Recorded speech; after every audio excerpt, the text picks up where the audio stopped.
अंतर्जातीय स्वास्थ्य सुविधार धजिया उड़ुछि पुरी मेडिकल रे।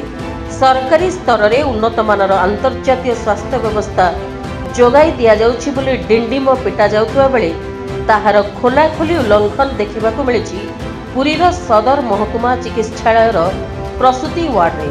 प्रसूति पई आसुथुवा गर्भवती माँ माने प्रसव वेदन छटपट होई खंडिए बेड न पाई बाहर बारंडारे पड़ी नाना हैरान हरकत हेउछंती।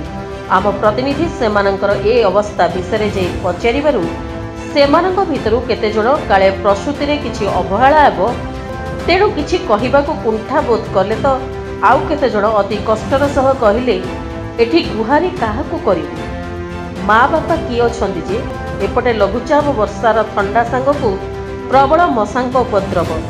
एठारे सूचना देउछु जे एही मेडिकल टी वर्तमान श्री जगन्नाथ मेडिकल कॉलेज रो तत्वावधान रे चली किंतु देखंतु एहार सेवा रोगी संपर्कीय कहउचंती मेडिकल कॉलेज न हेउरु तो मुंडरे झाळ बाजिलानी आउ पुणी आगकू अछि।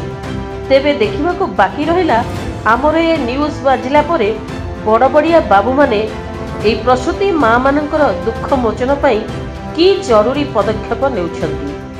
पुरीरू लक्ष्मीप्रिया देंग रिपोर्ट, रिपब्लिक ओडिशा, साधारण लोकंक स्वर।